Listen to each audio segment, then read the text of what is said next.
साथीहरू यति बेला रामले मेरो सबै षड्यन्त्रहरू चाल पाउँछ भनेर विनय भने कुनै पनि हालतमा रामको अगाडि आउन भने खोजिरहेका भने छैनन्। तर विनयको षड्यन्त्र भने रामले छिटै नै चाल पाउनेवाला छन्। र उता दिपाको घरमा पनि यति बेला विनयले भने धम्की दिइरहेका छन् कि यदि यो बिहेमा रामलाई बोलाइयो भने यो बिहे रद्द हुन्छ भनेर यति बेला विनयले भने दिपाको घर परिवारलाई भने धम्की दिइरहेका छन्। तर दिपाको बाबुआमाले भने यो कुरा भने मानेका भने छैनन्। तर अब भने पक्कै पनि दिपाको घर परिवारमा भने बिहेमा रामको परिवारलाई भने बोलाइनेवाला भने छैन। र दिपाको र विनयको बिहेमा राम र रामको परिवारलाई नबोलाए पछाडि मेरो योजना सजिलैसँग सफल हुन्छ भन्ने विनयको भने एकदमै ठुलो षड्यन्त्र भने बुनिरहेका छन्। तर उनको यो षड्यन्त्र भने कुनै पनि हालतमा सफल भने हुनेवाला छैन। र दिपाको र विनयको पनि कुनै पनि हालतमा बिहे भने हुनेवाला भने छैन।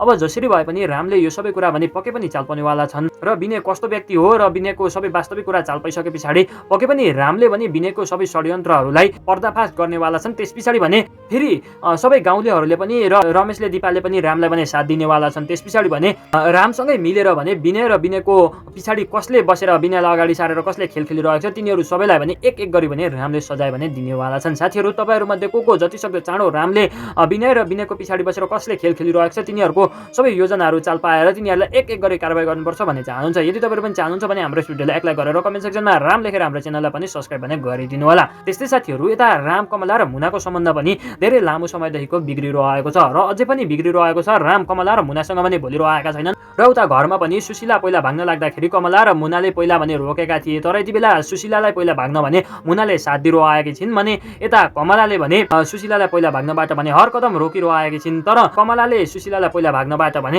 रोक्न भने सकिनन्। अन्त्यमा रामले नै सुशीलालाई भने पहिला जानबाट भने रोकिसकेका छन्। र अब फेरि राम कमला र मुनाको सम्बन्ध भने फेरि बिग्रिनेवाला छ। किनकि यति बेला सुशीलालाई पहिला भगाउनको लागि मुनाले साथ दिएको हो भन्ने कुरा भने रामले राम्रोसँगले बुझिसकेका छन्। त्यसैले अब भने पक्कै पनि मुनालाई भने रामले घरबाट भने निकालिदिनेवाला छन्। साथीहरू तपाईँहरूमध्ये को राम कमला र मुना एक हुनुपर्छ भन्ने चाहनुहुन्छ।